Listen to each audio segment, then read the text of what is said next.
నమస్తే అండి. ఈరోజు కొన్ని కథలు చెప్పుకుందాం. కొంతకాలంగా రమణయ్య అనే రైతుకు ఏదీ కలిసి రావటం లేదు. వరి పంట కోతకు వచ్చిన సమయంలో పెద్ద వానపడి అంతా నష్టపోయింది. మామిడి తోట పూతకు వచ్చేసరికి పొగమంచు కమ్ముకొని పూత అంతా మాడిపోయింది. కూతురుకు పెళ్లి సంబంధం కుదిరినట్లే కుదిరి అది కూడా తప్పిపోయింది.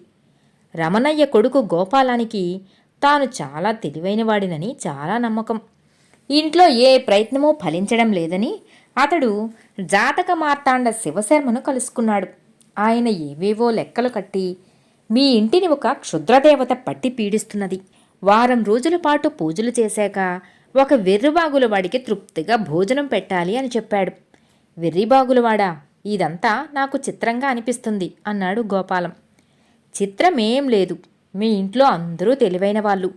ఈ క్షుద్రదేవతకు తెలివైన వాళ్ళను పీడించటం అంటే మహా ఇష్టం. వెర్రిబాగుల వాళ్లకు ఆ క్షుద్రదేవత ఆమడు దూరంలో ఉంటుంది. మీరు చేసిన పూజలకు తృప్తిరాలైనాక, తృప్తి పడ్డాక ఆవిడ మీ ఇల్లు విడిచిపెట్టి ఇంకొక తెలివైన వాడింటికి పోవాలనుకుంటుంది. అప్పుడు నువ్వు ఆ వెర్రిబాగుల వాణ్ణి చూపావంటే వెంటనే మీ ఇల్లు విడిచిపెట్టేస్తుంది అన్నాడు శివశర్మ.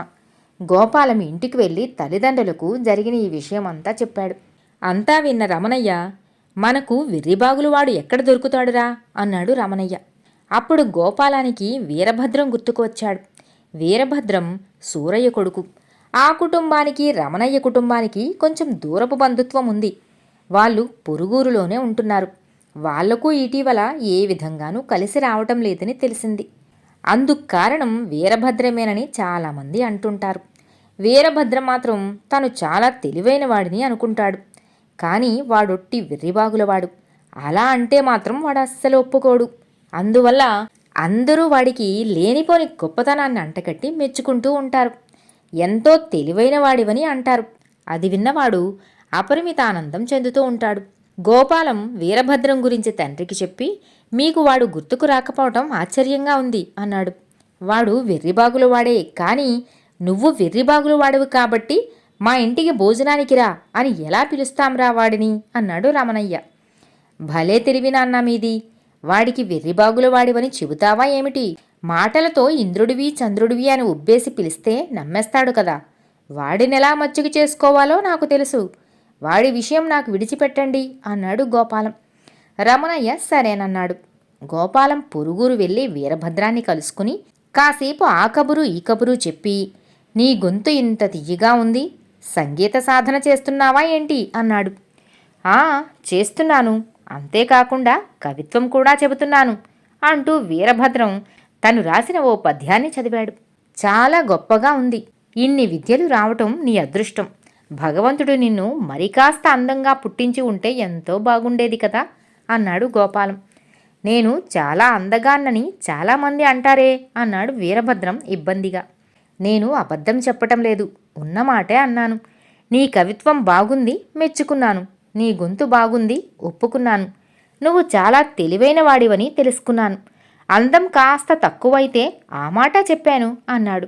అంత మాత్రాన నువ్వు కురూపివేం కాదు అన్నమాట అంటే ఉలుకులేని తెలివి నీది కాబట్టే అంతా నీ గురించి గొప్పగా చెప్పుకుంటూ ఉంటారు అంటూ మరి కాస్త మెచ్చుకున్నాడు గోపాలం. వీరభద్రం చాలా సంతోషించాడు. తర్వాత గోపాలం వీరభద్రాన్ని ఫలానా రోజున తమ ఇంటికి భోజనానికి రావలసిందిగా ఆహ్వానించాడు. ఇక్కడ రమణయ్య ఇంట్లో శివశర్మ యథావిధిగా పూజ జరిపించాడు. అది పూర్తి కాగానే వీరభద్రానికి సుష్టుగా భోజనం పెట్టి పంపేసి ఆ కుటుంబమంతా ఎంతో సంతోషించారు. ఆ తర్వాత రమణయ్య దశ తిరిగిపోయింది. దూరపు బంధువెవరో పోయి ఆస్తి కలిసి వచ్చింది. మామిడికాయ దిగుబడి తక్కువ వచ్చినా ధర మాత్రం ఎక్కువే పలికింది. రెండో పంటలో వరి రెట్టింపు ప్రతిఫలాన్నిచ్చింది. కూతురుకు చక్కని సంబంధం కూడా దొరికి పెళ్లి అయి వెళ్ళిపోయింది. ఒక రోజున దూరపు బంధువు సోమయ్య వాళ్ళింటికి వచ్చి గోపాలం తెలివిని తెగమెచ్చుకుని, వచ్చే శుక్లపక్షంలో నువ్వు మా ఇంటికి భోజనానికి రావాలి అన్నాడు. గోపాలం కొంచెం గాభరాపడి, నీ ఆహ్వానం చిత్రంగా ఉంది. నువ్వు గానీ ఏమైనా క్షుద్రదేవతా పూజ చేస్తున్నావా అని ప్రశ్నించాడు. అవును, ఆ విషయం నీకెలా తెలుసు అన్నాడు సోమయ్య ఆశ్చర్యపడుతూ. గోపాలం తనకు జరిగినదంతా సోమయ్యకు చెప్పి, ఆ పూజ తర్వాత ఒక వెర్రిబాగులవాడికి భోజనం పెట్టాలి. నా వంటి తెలివైన వాడికి కాదు. మేము సూరయ్య కొడుకు వీరభద్రాన్ని భోజనానికి పిలిచాక మా దశ తిరిగింది. దాంతో వీరభద్రం వెర్రిబాగులు వాడని తిరుగులేని రుజువు కనిపించింది కూడా. కాబట్టి నువ్వు వాడినే భోజనానికి పిలుచుకో. నువ్వు చేయబోయే పూజకు వాడే తగినవాడు అన్నాడు. అలా అనుకునే నేను ముందు వాడి దగ్గరికే వెళ్ళాను. వాడు వెంటనే నేను క్షుద్రదేవతా పూజ చేస్తున్నానని కనిపెట్టటమే కాక అదంతా మూఢనమ్మకమని, ఏ పూజలు లేకుండానే తమ ఇంటికి దశ తిరిగిందని చెప్పాడు. నిన్ను చిన్నపుచ్చడం ఇష్టం లేకనో ఏమో నీ సంగతి మాత్రం చెప్పలేదు అన్నాడు సోమయ్య. మరైతే నువ్వు నా దగ్గరికి ఎందుకొచ్చినట్టు? నేను వెర్రిబాగులు వాడినని నీ అభిప్రాయమా అన్నాడు గోపాలం చిన్నబుచ్చుకొని. భలేవాడివిరా, నీ గురించి నాకేమెక్కువ తెలుసని? నిన్ను వెర్రిబాగులు వాడివి అనుకుంటాను. నిన్ను భోజనానికి పిలవమని మీ ఊరి జాతక మార్తాండ శివశర్మ చెప్పాడు మరి. నిజమేమో అనుకొని వచ్చాను అన్నాడు సోమయ్య. తనను క్షుద్రదేవత పూజకు ఒప్పించిన శివశర్మ తన గురించి ఏమనుకుంటున్నాడో తెలిసాక గోపాలం ముఖంలో కత్తివాటుకు నెత్తురు చుక్కలేదు. కథ సమాప్తం. ఒకానొక కాలంలో రాజుగారి కొలువులో ఉన్నత పదవిలో ఉన్న మహానందుడు చాలా అహంకారి. ఆయన ఒక రోజున మెట్ట మధ్యాహ్నం మండుటెండలో రాజమార్గంలో నడుస్తుండగా కాలి చెప్పు తెగిపోయింది. అది సరిచేసుకుందామని బాట పక్కన ఉన్న చెట్టు నీడకు చేరాడు. ఆ సమయానికి ఆ చెట్టు కింద వినోదుడు అనే పేదవాడున్నాడు. వాడు మహానందుడు బాల్యమిత్రులు. విద్యారంభంలో ఒకే గురువు వద్ద కొంతకాలం చదువుకున్నారు. ఆ తర్వాత మహానందుడికి దశ తిరిగింది. వినోదుడింట్లో కష్టాలు కాపురం పెట్టాయి. చాలా కాలంగా వాళ్ళిద్దరూ కలుసుకోవటమే జరగలేదు. నందుణ్ణి చూసిన వినోదుడు, రామిత్రమా, నిన్ను చూసి చాలా కాలమైంది అన్నాడు నవ్వుతూ. చిన్న కట్టుధోవతి, ఒంటిమీద చిన్న అంగవస్త్రం తప్ప ఏమీ లేని వినోదుడు తనను మిత్రమా అనటం సహించలేక, ఏయ్, ఎవరు నువ్వు? ఒక ఉన్నత రాజోద్యోగిని మిత్రమా అని పిలుస్తున్నావు? నీకంత ధైర్యం ఎలా వచ్చింది అన్నాడు మహానందుడు ఈసడింపుగా. వినోదుడు గనక తమ బాల్య స్నేహం గురించిన ప్రస్తావన తెస్తే వాడినింకా ఈసడించాలని మహానందుడు అనుకున్నాడు. కానీ వినోదుడు, ఒకే చెట్టు మన ఇద్దరికీ నీడనిచ్చింది, అందుకనే మిత్రమా అని పిలిచాను అన్నాడు ఇంకా నవ్వుతూనే. స్నేహానికి దారి చూపేది చెట్టు నీడ కాదు, కట్టుబట్ట. ఒకసారి నా బట్టలు చూడు, నీ బట్టలు చూసుకో అన్నాడు మహానందుడు ఎగతాళిగా. దానికి వినోదుడు చిరునవ్వుతో, ఇంటికి వెళితే నీవైనా అంగవస్త్రమే కప్పుకుంటావు. ఈ ఎండలు అంతగా మండిపోతున్నాయి. పాపం, నీకు బయట నాలాగా బట్టలు కట్టుకునే స్వేచ్ఛ లేదు. అందుకే ఒక్కబోసి చెమటలు కారుతున్నా ఒంటిని ఆ పట్టుబట్టలతోనే కప్పావు. ఆ కారణం వల్లే నాకు నీ మీద జాలి పుట్టింది. మరి జాలి మిత్రుల మీదనే కదా పుడుతుంది. మిత్రమా అన్న కారణం అది అన్నాడు. మహానందుడికి ఉక్రోషం వచ్చింది. ఈ కబుర్లకేం గాని నీవు నాలా రోజూ పంచభక్ష్య పరమాన్నాలు తినగలవా అని అడిగాడు. రోజూ తింటే పరమాన్నము మామూలు అన్నంలాగే ఉంటుంది. అందుకే మన వాళ్ళు పిండి వంటలు పండుగ రోజుల్లోనో వేడుక సమయాల్లోనో చేసుకోమన్నారు. నేను అప్పుడప్పుడు పంచభక్ష్య పరమాన్నాలు తింటాను. అందువల్ల నాకవి పంచభక్ష్య పరమాన్నాల్లాగే ఎంతో తృప్తినిస్తాయి. నీకెప్పుడైనా పిండి వంటల రుచి ప్రత్యేకంగా అనిపించిందా అని అడిగాడు వినోదుడు. ఈ ప్రశ్నతో మహానందుడికి పట్టరాని కోపం వచ్చింది. అతడు చెరచెర రెండో కాలి చెప్పును కూడా చేత్తో పట్టుకుని ఎండలోకి వెళ్ళగానే కాళ్లకు నేల చుర్రుమని తగిలింది. వెంటనే నీడలోకి వచ్చేశాడు. వినోదుడు మాత్రం రెండు చేతులతోనూ చప్పట్లు కొడుతూ, ఆహా, ఈ దృశ్యం మరింత మనోహరంగా ఉంది మిత్రమా. మననెవరైతే మోస్తారో వాళ్ళను మనమూ ఏదో ఒక రోజున మోయాల్సి ఉంటుందని గురువుగారు చిన్నప్పుడు చెప్పారు, గుర్తుందా? ఇన్నాళ్ళు చెప్పులు నిన్ను మోసాయి, ఈరోజు నువ్వు చెప్పుల్ని మోస్తున్నావు మిత్రమా అన్నాడు. మహానందుడిగా అక్కడ ఉండలేక కాళ్ళు చుర్రుమంటున్నా లెక్క చెయ్యకుండా అక్కడి నుంచి వెళ్ళిపోయాడు. తర్వాత ఇల్లు చేరుకుని చెప్పుల జతను మార్చుకుని కొలువుకు వెళ్ళాడు. అక్కడ రాజగుప్తుడు కనబడి, మిత్రమా, ఈ రోజెంతో సుదినం అన్నాడు సంతోషంగా. ఈ రాజగుప్తుడు కూడా మహానందుడి బాల్యమిత్రుడు. వారిద్దరూ వినోదుడితో కలిసి మొదట్లో ఒకే గురువు వద్ద చదువుకున్నారు. రాజగుప్తుడు కలిగిన ఎంట పుట్టి భోగభాగ్యాలతో పెరిగాడు. అందువల్ల ఆయన దూర ప్రాంతాలకు వెళ్ళి గొప్ప గొప్ప చదువులు చదివి తిరిగి వచ్చే రాజు కొలువులోనే ఉన్నత పదవిని సాధించాడు. ఆయన మహానందుడు రాజు కొలువులోనే మళ్ళీ కలుసుకున్నారు. మహానందుడికి రాజగుప్తుడు పై అధికారి.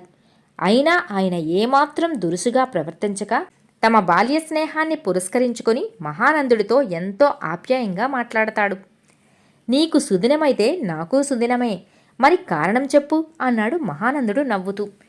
నేనిచ్చిన ఒక సలహా బాగా మేలు చేసిందని మహారాజు మహోత్సాహపడిపోయి నన్నేదైనా మంచి కోరిక కోరుకోమన్నాడు. నేను వెంటనే మన బాల్యమిత్రుడు వినోదుడికి కొలువులో ఏదైనా పనిని ఇప్పించమని అడిగాను. ఆయన వెంటనే ఒప్పుకున్నాడు అన్నాడు రాజగుప్తుడు నవ్వుతూ. మహానందుడు తెల్లబోయి, ఆ పొగరుబోతుకు రాజుకొలువా? వద్దు మిత్రమా, వినోదుడు రాజుకొలువులో చేరితే నీకు చెడ్డపేరు వస్తుంది అన్నాడు. వినోదుడు పొగరుబోతా? భలేవాడివే, వాడెంతో మర్యాదస్తుడని చిన్నప్పుడు అనుకునేవాళ్ళం గదా, మరిచిపోయావా అని ప్రశ్నించాడు రాజగుప్తుడు. ఈ మధ్య ఎప్పుడైనా వాణ్ణి చూసి ఉంటే అలా అనవు అన్నాడు మహానందుడు. ఇందుకు రాజగుప్తుడు ఆశ్చర్యపోయి, ఈ మధ్యనే 2 రోజుల క్రితం వాణ్ణి రాజమార్గంలో బాట పక్కన ఒక చెట్టు నీడలో కలుసుకున్నాను. వాడే నన్ను గుర్తుపట్టి పలకరించాడు. మేమిద్దరం చిన్ననాటి కబుర్లెన్నో చెప్పుకున్నాం. నేను ధరించిన పట్టుబట్టల్ని కూడా మెచ్చుకున్నాడు. చలివేస్తే కప్పుకునేందుకు కంబలి, ఎండలో నడవడానికి కాలి చెప్పులు, ఒంటిమీదికి సరైన బట్ట కొనుక్కునేపాటి ఆదాయం తనకు లేదని బాధపడ్డాడు. తానెలా ఉన్నప్పటికీ నేను రాజుకొలువులో గొప్ప పదవిలో ఉండటం తనకు సంతోషాన్ని కలిగిస్తుంది అన్నాడు. నన్ను సాయమడగలేదు, నా గురించి అసూయా పడలేదు. వాడు నిజంగా ఉత్తముడు. రాజుగారి కొలువులో వాడికి పని ఇప్పిస్తే నాకు కూడా మంచి పేరు తెస్తాడనే నా నమ్మకం అన్నాడు. ఇది విన్నాక మహానందుడికి ఇంకా కోపం పెరిగిపోయింది. అతడు పైకి ఏమీ అనకుండా అప్పటికి ఉగ్గపట్టుకున్నాడు. సాయంత్రం వెతుక్కుంటూ వినోదుడి ఇంటికి వెళ్ళి, నీ బుద్ధి ఏమాత్రం మంచిది కాదు. నన్నేమో అన్నింటికీ చిన్నబుచ్చావు. నా పై అధికారి రాజగుప్తుడిలో అవే లక్షణాలను ఆకాశానికెత్తి పొగిడేశావు. ఇలాంటి వాడివనే పెద్దమ్మ నీ ఇంట్లో తిష్ట వేసి కూర్చుంది అంటూ వినోదుణ్ణి నానా మాటలు అన్నాడు. వినోదుడతన్ని పూర్తిగా మాట్లాడనిచ్చి, నేను రాజగుప్తుణ్ణి మిత్రమా అనగానే వాడు నన్ను మిత్రుడుగా గుర్తించాడు. నా మిత్రుడు గొప్పగా ఉంటే నాకు సంతోషం. నేను వాణ్ణి చూసి గర్వపడ్డాను కూడా. నేను నిన్ను మిత్రమా అని పిలిచాను. నువ్వు నన్ను శత్రువులా ఈసడించావు. నా శత్రువును చిన్నబుచ్చడమే నాకు సంతోషం. నా ప్రవర్తన మానవ సహజంగానే ఉన్నది కదా అన్నాడు. అదేం కాదు, రాజగుప్తుడు నాకంటే పై అధికారి కాబట్టి వాణ్ణి మంచి చేసుకోవాలనుకున్నావు. అందుకే వాడిప్పుడు నీకు రాజుకొలువులో మంచి పనిని ఇప్పించబోతున్నాడు అన్నాడు మహానందుడు. వినోదుడికి ఈ విషయం తెలియదు. అందువల్ల వినగానే ముందు ఆశ్చర్యపడ్డాడు. తర్వాత నెమ్మదిగా నా పరిస్థితి చూసి జాలిపడి అడక్కుండా సాయపడాలనుకున్నాడు రాజగుప్తుడు. వాడు నేను ఊహించిన దానికన్నా గొప్పవాడు అని అతడు మాటలు పూర్తి చేయకముందే రాజగుప్తుడు గుమ్మంలోంచి లోపలికి అడుగుపెడుతూ, మీ మాటలన్నీ విన్నాను. బాల్యమిత్రుడికి మేలు జరుగుతూ ఉంటే చూసి సంతోషించడానికి బదులు పనిగట్టుకుని నిందించటానికి వచ్చావా? ఇది చేయకూడని పని అని నీకు సిగ్గు కలగటం లేదా అని ప్రశ్నించాడు మహానందుణ్ణి. అప్పటికి గాని మహానందుడికి తనలోని నైత్యం లోపం తెలియరాలేదు. ఆ రోజు నుంచి అతడు తన అహంకారాన్ని విడనాడే ప్రయత్నం చేసి త్వరలోనే తన మిత్రులకే కాక శత్రువులకు కూడా మిత్రుడిలా ప్రవర్తించసాగాడు.